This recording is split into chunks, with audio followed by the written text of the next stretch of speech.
Good morning everyone. Welcome to online class of crescent public school.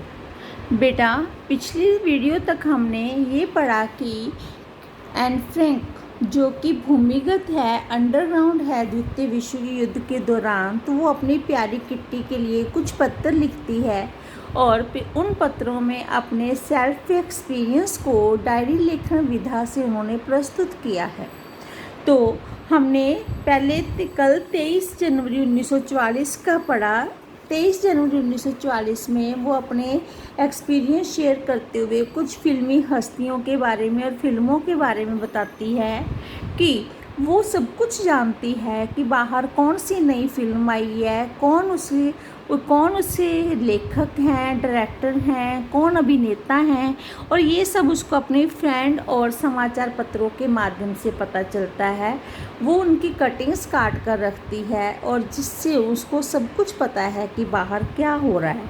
आगे वो अपनी बिल्ली किट्टी को कहती है 28 जनवरी 1944, प्यारी किट्टी, आज सुबह मैं सोच रही थी कि क्या तुमने अपने आप को कभी गाय समझा है जिसे हर दिन मेरी बासी बातें बार बार चबानी पड़ती हैं और उसको ऐसा लगता है कि किट्टी ऐसे लग रहा है जैसे अपने आप को गाय समझती होगी कि हर रोज़ मैं उसको बासी खाना दे देती हूँ, अर्थात बासी बातें सुनाती रहती हूँ।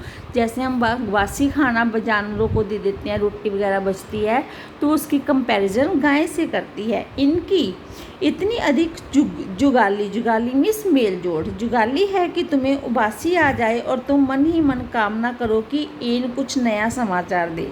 और वो कहती है कि हमारी इतनी बनती है कि तुम्हें उबासी भी आती है, तो मुझे ऐसा लगता है कि तुम आशा करती हो मुझसे कि मेरे को याद करके कह रही हो कि इन कोई नई खबर मुझे देगी।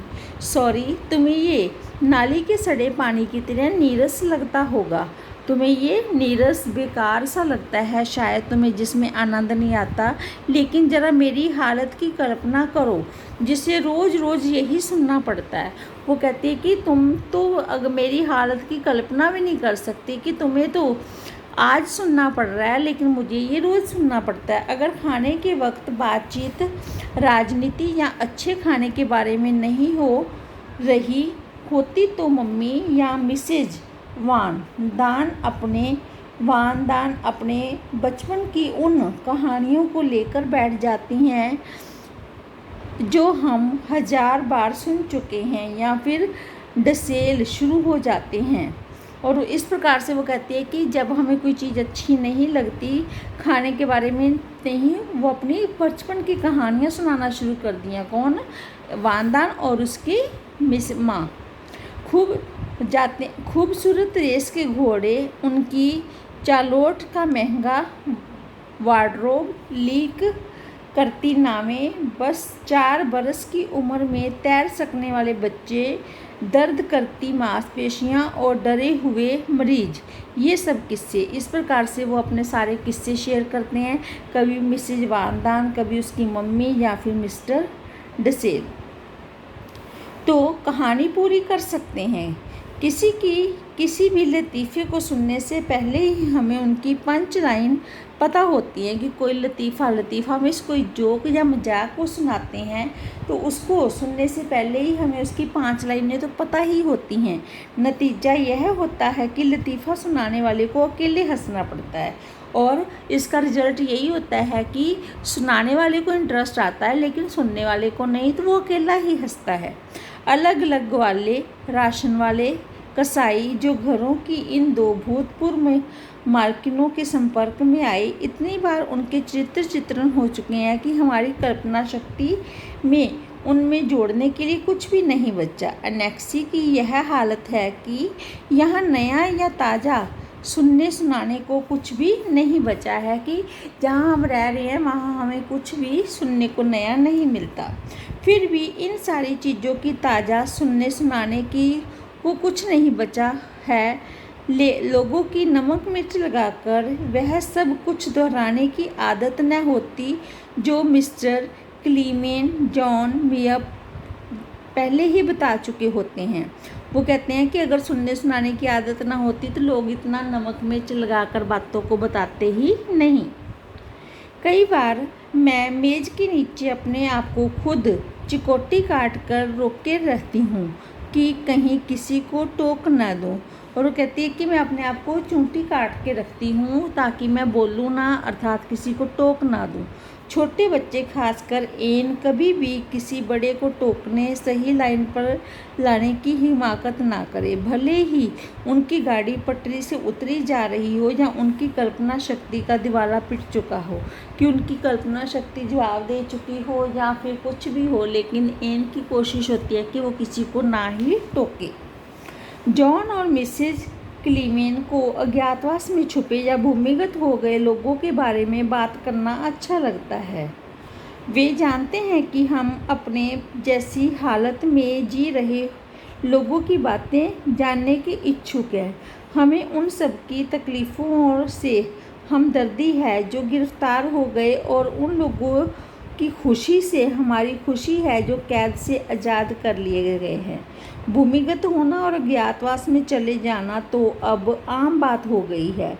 हाँ, कई प्रतिरोधी दल कॉम्पिटिटर प्रतिरोधी क्या होता है? कंपैरिजन करने वाले। प्रतिरोधी दल कॉम्पिटिटर भी हैं, जैसे फ्री नीदरलैंड्स, जो नकली पहचान पत्र बनाते हैं, अज्ञातवास में छुपे लोगों को वित्तीय सहायता देते हैं, युवा ईसाइयों के लिए काम तलाशते हैं। कितनी हैरानी की बात है कि ये लोग अपनी जान जोखिम में डालकर दूसरों की मदद के लिए कितना काम कर रहे हैं।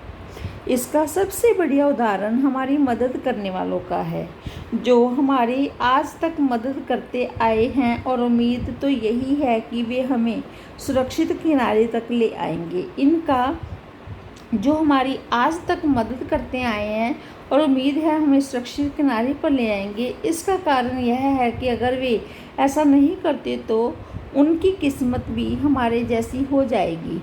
उन्होंने कभी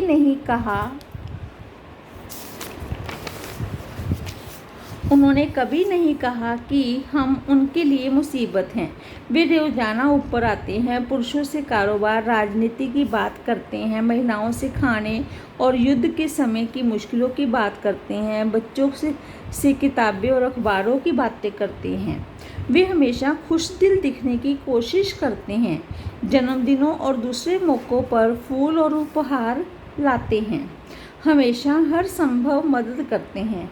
हमें ये बात कभी भी नहीं भूलनी चाहिए कि ऐसे में जब दूसरे लोग जर्मनों के खिलाफ युद्ध में बहादुरी दिखा रहे हैं, हमारे मददगार रोजाना अपनी बेहतरीन भावनाओं और प्यार से हमारा मन जीत रहे हैं। अजीब अजीब कहानियाँ चल रही हैं, उनमें काफ़ी सच है। अभी मिस्टर क्लीमेन गेल्डरलैंड में भूमिगत हो चुके हैं। आर्मी और पुलिस वालों के बीच हुए फुटबॉल मैच का जिक्र कर रहे थे। हिल्वर्सम में एक राशन कार्ड जारी किए गए, ऐसे लोगों को जो ज्ञातवास में कर रहे हैं राशन खरीदने की सुविधा हो सके। अगर राशन कार्ड न हो तो एक कार्ड के लिए 60 गिल्डर देने पड़ते हैं। जिले में ज्ञातवास में रह रहे सभी लोगों से रजिस्ट्रार आग्रह किया कि वे फलां दिन एक अलग मेज पर आकर अपने कार्ड ले जाएं। इस सब के साथ ये भी ख्याल रखना पड़ता है कि इस तरह की चालाकियाँ कि जर्मनी को हवा भी ना लगे। तो इस प्रकार से तुम्हारी एन, तो उन्होंने अपनी वर्तमान अवस्था का वर्णन किया है कि किस प्रकार से वो रहती हैं, उनके पड़ोसी किस प्रकार से उनकी मदद करते हैं, उन्हें हर समय खुश करने की कोशिश करते हैं, और वो इसलिए करते हैं कि वो हमें खुश भी कर सकें और खुद इस दशा में आने से बच सकें। तो नेक्स्ट वीडियो में हम आगे पढ़ेंगे। धन्यवाद।